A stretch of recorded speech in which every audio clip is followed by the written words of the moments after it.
If you're going to embarrass me tonight, Brandon, at least do it before dessert. Eleanor Hayes hadn't meant to say the words out loud. They slipped out somewhere between heartbreak and exhaustion, somewhere between the fourth forced smile and the 100th time she pretended everything was fine. Across the sprawling lawn of the Crawford estate, laughter drifted beneath strings of golden lights. A jazz trio played near the fountain. Waiters carried trays of champagne worth more than most Americans spent on groceries in a month. From a distance, it looked like a perfect life. Up close, it felt like a performance nobody warned her she was starring in. Brandon Crawford raised his glass and smirked. "Trust me, Eleanor.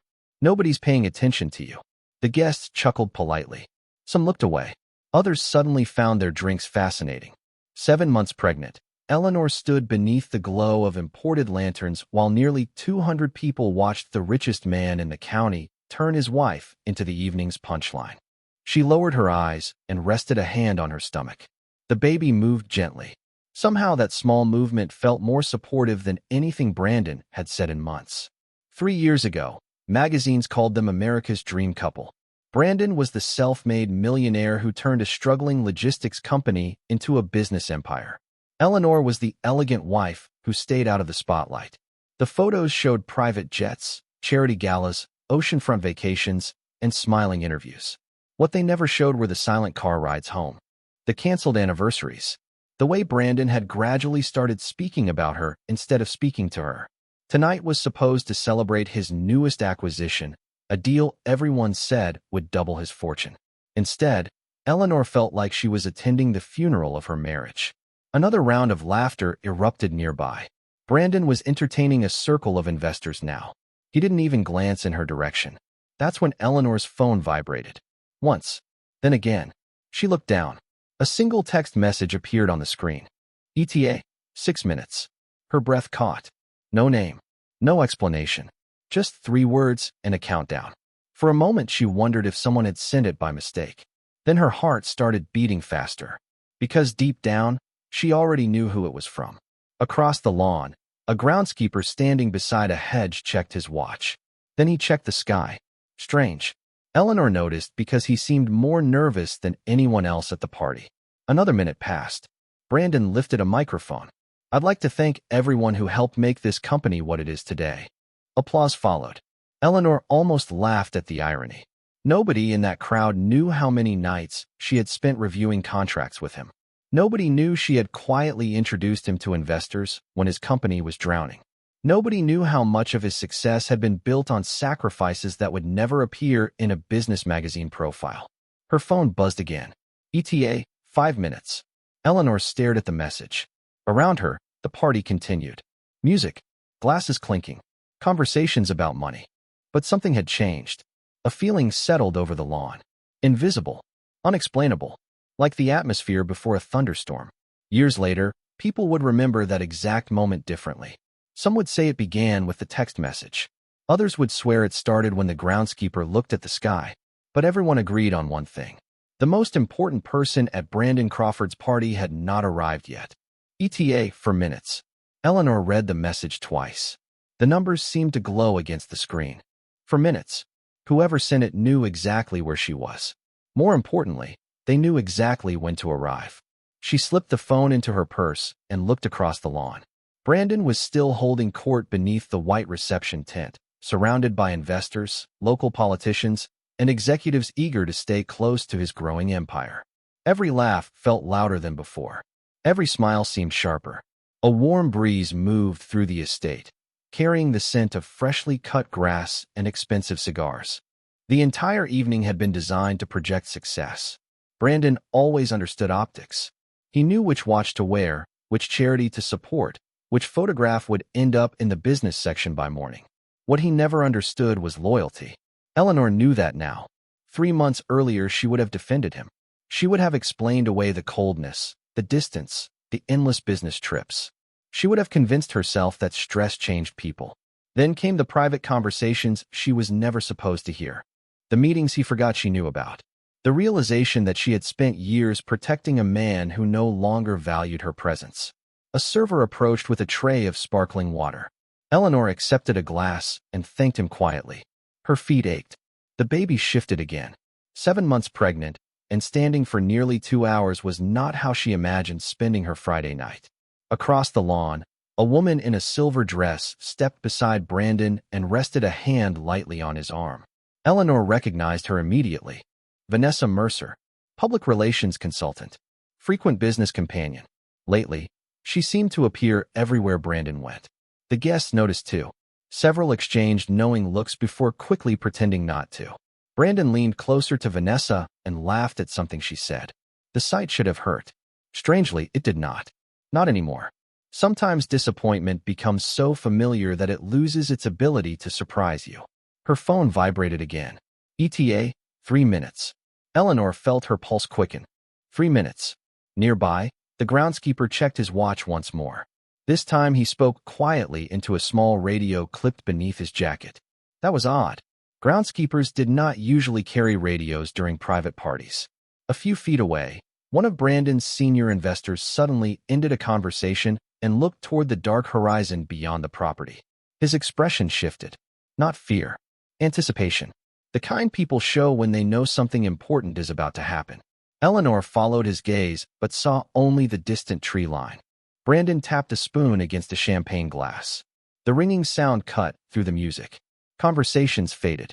Guests turned toward him. He smiled confidently. This was his favorite place in the world, the center of attention. I want to thank everyone for believing in my vision, he began.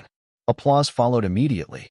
Eleanor noticed how easily admiration could be purchased when success was involved. Brandon continued speaking about growth, opportunity, and leadership. Then his eyes found her. A subtle smile crossed his face, the kind that never reached his eyes.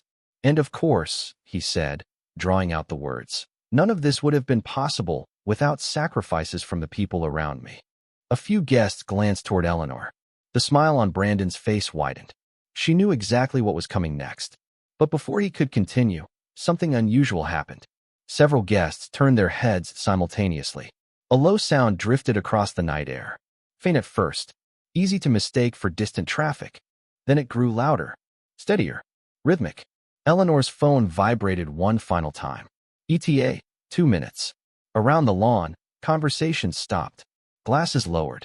Heads lifted toward the sky. And for the first time all evening, Brandon Crawford lost his train of thought. The sound rolled across the estate like a distant storm moving over open water. At first, only a handful of people noticed it. Then more heads tilted upward. Conversations faded. Even the jazz musicians stopped playing. Brandon looked around with visible irritation. He was a man accustomed to controlling every second of every event, and whatever was happening was not part of his plan. The noise grew louder. Steady. Powerful. Impossible to ignore. Eleanor stood perfectly still. Her heart was racing now, but not from fear. From certainty. Across the lawn, the groundskeeper lowered his radio and quietly stepped aside. 2 security personnel near the front gate suddenly straightened their posture. One touched an earpiece. The other glanced toward the driveway before looking back at the sky. Something was unfolding behind the scenes. Something that had been coordinated long before the first guest arrived. Brandon forced a smile and tapped the microphone again. Looks like someone is making quite an entrance tonight. A few nervous laughs followed. Nobody seemed sure whether they should laugh or pay attention to the increasingly obvious sound overhead. Vanessa Mercer moved closer to Brandon. Do you know who it is? She asked quietly. No, Brandon replied. But whoever it is, they are interrupting my event. His answer sounded confident, but Eleanor noticed the subtle tension in his jaw. He hated surprises, especially public ones. Her phone remained silent now. No more messages. No more countdown. Only anticipation. She looked beyond the reception tent toward the dark edge of the property. The Crawford estate covered nearly 40 acres. Most guests had spent the evening admiring the manicured gardens, fountains, and imported landscaping. Very few realized there was enough open space behind the main lawn for an aircraft to land. 3 months earlier, Eleanor had sat alone in her guest room after another disappointing dinner. Brandon had canceled again. Another meeting. Another excuse. Another empty chair across the table. That night she had made a call she never thought she would make. The conversation lasted less than 4 minutes. She remembered every second. Dad, she had said. Silence followed. Then his familiar voice. Calm. Controlled. What happened? She had not cried. She had not complained. She simply told him the truth. Not all of it. Just enough. Long enough for a father to understand what his daughter was trying not to say. When she finally finished speaking, he asked only one question. Are you happy? Eleanor could not answer. The silence itself became the answer.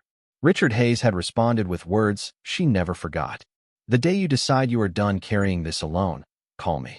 No explanations required. At the time, she thought she never would. Tonight proved otherwise. A powerful gust of wind swept across the lawn. Napkins fluttered. Decorative candles flickered. Several guests grabbed their jackets. The sound above them intensified. Now everyone could hear it clearly. Investors exchanged uncertain glances. Local officials whispered among themselves. One elderly businessman suddenly went pale. Eleanor recognized him immediately. Harold Benson, a man who had spent 40 years in private equity. A man who rarely looked impressed by anyone. Yet now he appeared genuinely stunned. It cannot be him. Eleanor overheard him whisper. Not here. Nearby, another executive stared toward the sky. If that is who I think it is, he muttered. Brandon has a problem. The words drifted through the crowd like a spark near dry grass. For the first time all evening, attention shifted completely away from Brandon Crawford. He noticed it too. The admiration, the focus, the control, all slipping from his grasp. Then a moving light appeared above the tree line. Small at first, then larger. The guests collectively held their breath. And as the aircraft descended toward the open lawn beyond the reception tent, Eleanor Hayes finally smiled. The aircraft settled lower, its lights sweeping across the estate like a spotlight searching for something hidden in plain sight. Guests instinctively stepped toward the edge of the lawn, abandoning half-finished conversations and untouched drinks. The celebration that Brandon had spent months planning was no longer his. It belonged to the mystery descending from the night sky. Wind rushed through the trees. Tablecloths rippled. The massive reception tent creaked softly. Brandon forced a laugh and adjusted his suit jacket. Well, this is certainly dramatic, he said into the microphone. Nobody laughed this time. Their attention remained fixed on the approaching aircraft.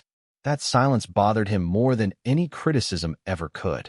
For years, Brandon had been the most important man in every room he entered. Tonight, for the first time in a very long time, he was becoming background noise. The aircraft touched down on the far side of the property beyond the decorative fountain. The engine continued humming as security personnel moved into position. Several guests exchanged confused looks. Others suddenly appeared nervous. Eleanor noticed something fascinating. The wealthiest people at the party were reacting very differently from everyone else. The local celebrities looked curious. The politicians looked cautious. But the old money investors looked alarmed. One executive nearly dropped his glass. Another quietly pulled out his phone and began typing a message. Whatever was happening, some of them understood it far better than Brandon did. Vanessa leaned closer and whispered something into Brandon's ear. He shook his head immediately.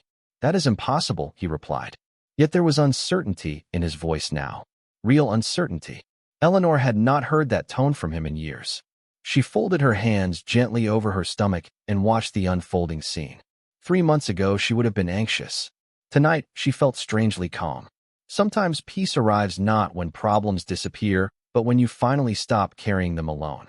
The aircraft door remained closed. Every second stretched longer than the last. Anticipation spread through the crowd. A photographer from a local business magazine quietly repositioned himself for a better angle. Several guests followed his lead. Human nature was predictable. Everyone wanted a front-row seat when history decided to make an appearance. Brandon lowered the microphone and walked toward the lawn. His smile remained in place, but Eleanor knew him well enough to recognize the cracks beneath it. He was calculating, adjusting, searching for a way to regain control. Ladies and gentlemen, he announced loudly, let us not forget why we are here tonight. Still, nobody moved. Nobody returned to their tables. Nobody cared about the speech anymore. Then the aircraft door opened. The reaction was immediate. A collective intake of breath swept across the estate. One older investor actually took a step backward. Harold Benson removed his glasses and stared as if he could not trust his own eyes. My God, he whispered. It really is him. Eleanor heard the words clearly. So did several people standing nearby. Questions began spreading through the crowd. Who was arriving? Why were powerful executives suddenly acting as though they had seen a ghost from Wall Street's past? A figure appeared in the doorway. Tall, confident, unhurried. He did not wave. He did not acknowledge the crowd. He simply descended the steps with the quiet certainty of a man who had never needed public approval to prove his worth. The atmosphere changed instantly. Eleanor could feel it. The same guest who had ignored her all evening now stood frozen. Brandon's expression hardened. Recognition finally flashed across his face.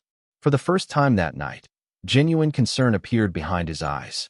And as Richard Hayes stepped onto the lawn, surrounded by silence so complete that even the wind seemed to pause, Eleanor realized something important. Her father had not come to make a scene. The scene had already happened. He had come to witness the ending. No one rushed forward to greet Richard Hayes. That was the first thing Brandon noticed. In most business circles, powerful people attracted attention instantly. Handshakes, introductions, cameras, small talk disguised as networking. None of that happened here. Instead, the crowd parted naturally, creating a path across the lawn without being asked. It was the kind of respect that could not be purchased, the kind that came from decades of influence. Richard walked calmly toward the reception area, his dark overcoat moving gently in the evening breeze.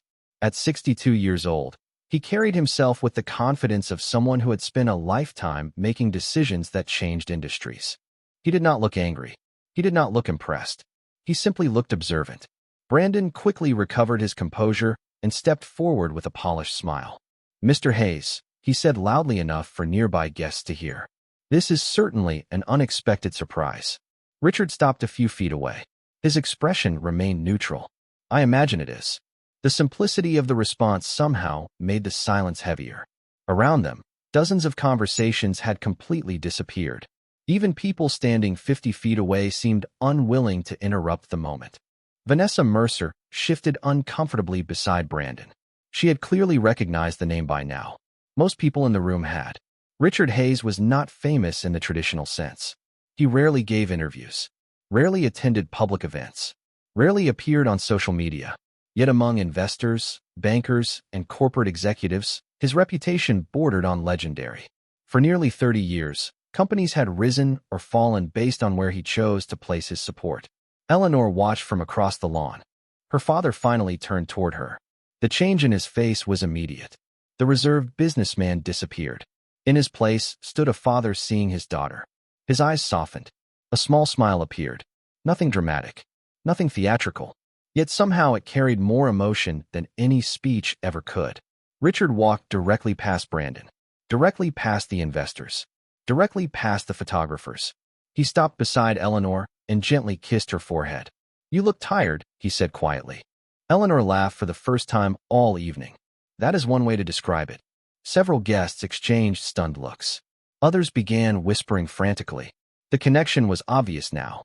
The resemblance, the familiarity, the impossible truth that many of them had somehow never considered. Eleanor Hayes was not simply Brandon Crawford's wife. She was Richard Hayes's daughter. Years later, some guests would admit they felt foolish for missing the signs. Others claimed they had suspected something all along. Neither group was telling the truth. The reality was far simpler. Eleanor had never wanted attention. She never used her family name, never leveraged her father's reputation, never corrected assumptions that benefited everyone except herself. Brandon stood frozen. Pieces were finally coming together inside his mind. Small details from years of marriage suddenly felt different. Opportunities that appeared out of nowhere. Investors who took meetings unexpectedly. Contracts approved faster than they should have been. At the time, he had credited his own brilliance. Now uncertainty began creeping into that narrative. Harold Benson slowly approached. "Richard," he said respectfully. "It has been a long time." Richard nodded. "Too long." Harold glanced toward Brandon before looking back at Richard. "I had no idea." "Very few people did," Richard replied. Then he looked directly at Eleanor. That was her choice. Those words landed harder than any public accusation could have, because hidden inside them was a question nobody dared ask aloud. If Eleanor had spent years protecting Brandon from the truth, what else had she been protecting him from? And judging by the expressions spreading across the faces of the investors surrounding them, many people were beginning to wonder the exact same thing. The whispers spread faster than the evening wind. One conversation became 10. 10 became 50. Within minutes, nearly every guest on the estate was quietly reevaluating everything they thought they knew about Brandon Crawford's success. Eleanor could see it happening in real time. People were not looking at Brandon the same way anymore. They were looking at him like a man standing beside a puzzle they had suddenly realized was missing half its pieces. Brandon cleared his throat and forced another smile. "I wish I had known we were expecting such distinguished company tonight." The comment was polished, professional, carefully measured. Yet nobody missed the tension beneath it. Richard Hayes looked at him for a moment before answering. "If you had known, I probably would not have learned what I needed to learn." The words landed softly. That made them even harder to ignore. Several investors exchanged glances. Vanessa looked down at her drink. Even she seemed to understand that something fundamental had shifted. Brandon laughed awkwardly. "I'm not sure what that means." "I think you are," Richard replied. Silence followed. Eleanor watched her husband carefully. For years, Brandon had excelled in negotiations. He could walk into a room full of executives and emerge with exactly what he wanted. Tonight, he looked like a man entering a meeting without the agenda. Harold Benson stepped forward again. "Richard, I heard rumors years ago that your daughter wanted a normal life." Richard nodded. "She did. And you allowed it?" Another executive asked. A faint smile crossed Richard's face. "She was 30 years old, not 13. A few guests laughed quietly. The tension eased for half a second before disappearing again, because everyone sensed there was more beneath the surface. Much more. Eleanor looked toward the reception tent. Earlier that evening, she had felt trapped there. Now it felt strangely distant, like a stage she had already stepped away from. Her father noticed the look in her eyes. "How long?" he asked gently. Eleanor understood immediately. He was not asking about tonight. He was asking about everything. She hesitated. "Long enough." Richard's expression darkened slightly. Not with anger, with disappointment. The kind of disappointment a parent feels when they realize their child has been carrying a burden alone. "You should have called sooner." Eleanor smiled sadly. "I kept hoping things would change." Several people nearby lowered their eyes. The honesty of the statement made the evening suddenly uncomfortable in a way no public confrontation ever could, because everyone recognized that feeling. The desire to keep believing in something after the evidence tells you otherwise. Brandon stepped forward. "Eleanor, I think we should discuss this privately." It was the first time all night he had addressed her directly in front of the crowd. Eleanor noticed that too.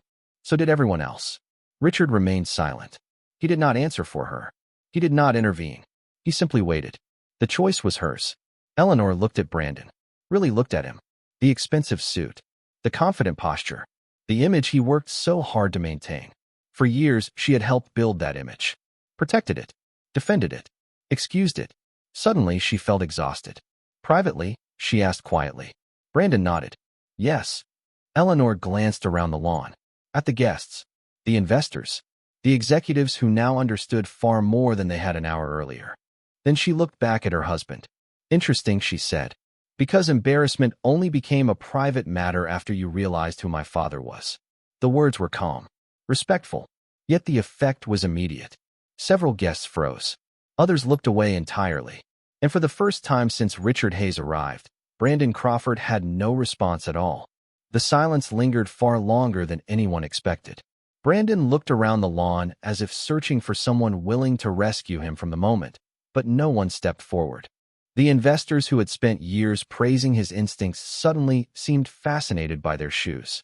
The politicians who normally competed for his attention found urgent reasons to check their phones. Even Vanessa stood quietly beside him, saying nothing. Eleanor realized something important. Power was not disappearing from Brandon. It was simply returning to its original owners. Richard glanced toward the reception tent where a large screen displayed photographs celebrating Brandon's rise to success. Smiling magazine covers, corporate awards, charity events. The carefully curated timeline of a self-made millionaire. "You built an impressive company," Richard said calmly. Brandon straightened slightly. Finally, familiar territory. "Thank you." Richard nodded. "You did." The answer confused several people. It confused Brandon most of all. He had expected criticism. Instead, he received acknowledgement. Then Richard continued. "But there is a difference between building a company and building a life." Nobody spoke. The words settled over the crowd like a weight. Eleanor could see several guests avoiding eye contact. Some lessons become uncomfortable because they arrive wrapped in truth. Brandon forced a smile. I am not sure what Eleanor has told you. Less than she should have, Richard replied. That has always been her problem. Eleanor laughed softly. Thanks, Dad. A few guests smiled nervously. The tension eased for a second before tightening again. Harold Benson folded his arms. Richard, I have been curious about something for years. Richard looked at him. Only one thing. A ripple of laughter passed through the crowd. Harold smiled. Fair enough. Let me rephrase. Why did you never publicly connect your name to Eleanor? Richard answered without hesitation. Because she asked me not to. Several people exchanged shocked looks. The simplicity of the explanation somehow made it more powerful. Not hidden because of strategy. Not hidden because of business. Hidden because Eleanor wanted her own identity. Her own life. Her own choices. Brandon stared at her. The realization seemed to strike him again. For years he had assumed she needed him. The truth might have been exactly the opposite. Richard turned toward one of the investors standing nearby. Tell me something, Frank. When Brandon secured the Westbrook distribution contract 4 years ago, what did everyone say? The older executive blinked. Most people called it impossible. And yet it happened. Frank nodded slowly. Yes. Richard looked at another executive. And the financing package during the freight market collapse? The woman adjusted her glasses. Nobody understood how he obtained those terms. More whispers spread through the crowd. Brandon's expression changed. Slowly. Almost imperceptibly. Eleanor recognized it immediately. It was the expression he wore whenever he began connecting pieces of a problem. Richard was not revealing secrets. Not yet. He was asking questions, guiding everyone toward conclusions they could reach on their own. Those were always the most dangerous conclusions, because nobody could dismiss them as someone else's opinion. Richard finally looked back at Brandon. Have you ever wondered why certain doors opened when logic suggested they should have stayed closed? Brandon said nothing. Have you ever wondered why people returned your calls when larger companies could not get meetings? Still silence. Eleanor watched uncertainty spread through the crowd. Curiosity, suspicion, realization. One by one, the guests began remembering events from the past decade. Deals that seemed unlikely. Opportunities that appeared at exactly the right moment. Fortunate coincidences. Richard did not need to explain anything further. The questions were doing all the work. Then he glanced at Eleanor and smiled. Your mother always said generosity becomes dangerous when people start mistaking it for entitlement. For the first time that night, Brandon lowered his eyes. And everyone watching understood the same thing. The evening was no longer about discovering who Eleanor really was. It was about discovering how much she had quietly given away without ever asking for credit. The crowd no longer looked at Eleanor with curiosity. They looked at her with recognition. Not because of her family name alone, but because the pieces were finally aligning into a picture that had been hidden in plain sight for years. Brandon stood motionless near the reception tent. The confident executive who had commanded the evening only an hour earlier seemed trapped inside his own thoughts. Richard allowed the silence to stretch. He understood something most people never learned. The most powerful revelations were rarely shouted. They were discovered, one realization at a time. An investor near the front cleared his throat. There is something I remember now. Heads turned toward him. 5 years ago, when Crawford Logistics was running out of cash during the port slowdown, 3 banks rejected the financing package. Several guests nodded. They remembered. The story had circulated throughout the business community. Then suddenly the company received a bridge facility with terms nobody could explain. Another executive spoke up. I remember that. A third added. Everyone assumed Brandon had some extraordinary relationship with the lenders.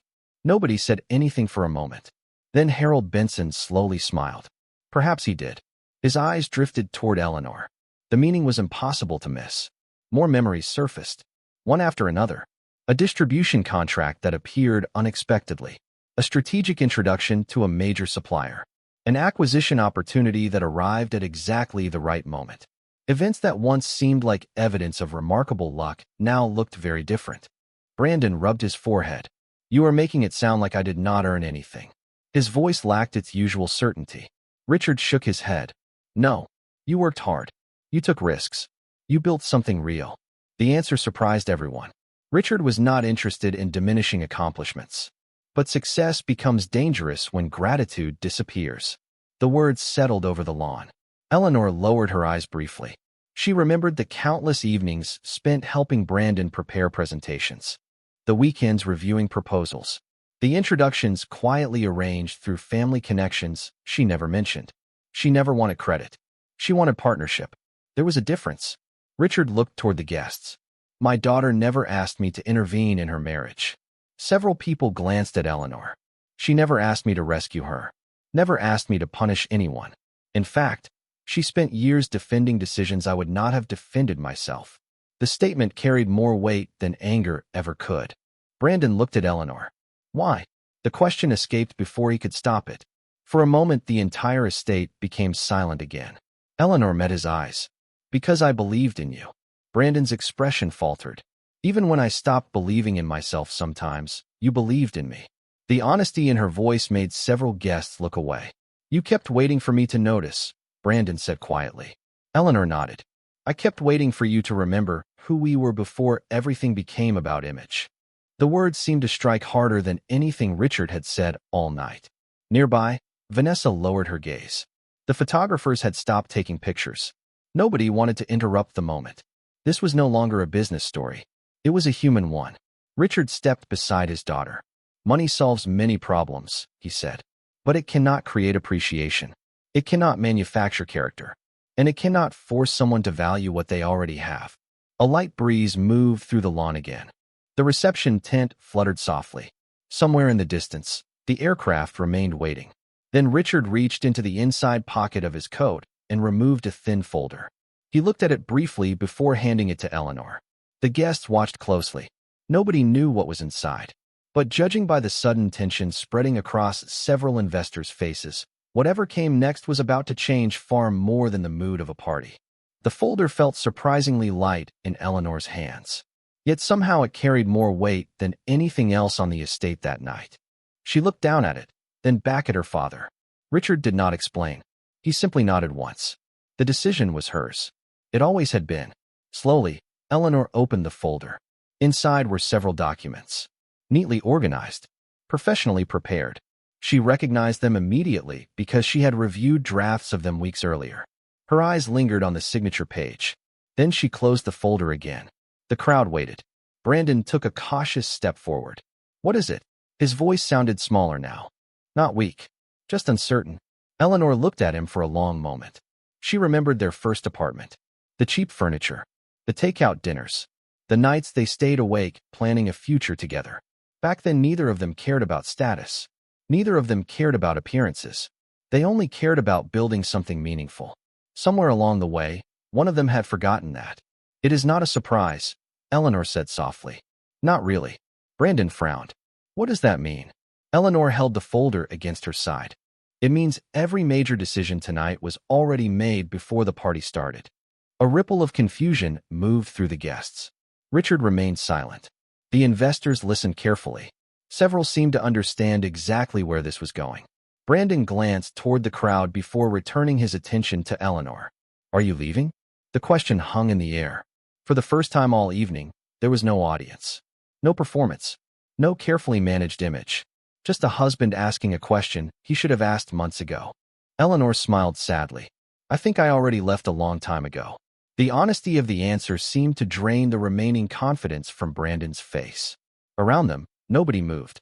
Nobody interrupted. Even the photographers lowered their cameras. Some moments deserved witnesses. Others demanded respect. Richard finally spoke. The aircraft is ready whenever you are. Eleanor nodded. She slipped the folder back into her purse. Then she turned toward the reception tent one final time. The expensive decorations. The giant screens. The carefully arranged symbols of success. Earlier, they had seemed important. Now they looked strangely temporary. Because that was the secret nobody talked about. Wealth could build an impressive evening. Character built a meaningful life. Brandon looked around the lawn. His guests. His partners. His colleagues. Many avoided eye contact. Others offered sympathetic expressions. Not because they feared Richard Hayes. Because they understood what had actually happened. A woman had spent years believing in someone. And eventually she stopped. No business victory could compete with that loss. Eleanor adjusted her coat and placed a hand gently over her stomach. The baby moved again. a small reminder that her future was still waiting. Richard offered his arm. She accepted it. Together, they began walking across the lawn toward the aircraft. Nobody tried to stop them. Halfway there, Eleanor paused. She looked back one last time. Brandon stood exactly where she had left him. For a moment their eyes met. There was no anger between them. No dramatic confrontation. No public humiliation. Just the quiet understanding that some opportunities disappear not because they are taken away, but because they are taken for granted. Then Eleanor turned and continued forward. Moments later the aircraft lifted into the night sky. The lights of the estate grew smaller beneath them. Years later, people would remember that evening as the night a millionaire lost control of a party. They would be wrong. The party was never the important part. What he truly lost was something far more valuable. And by the time he realized it, it was already flying home.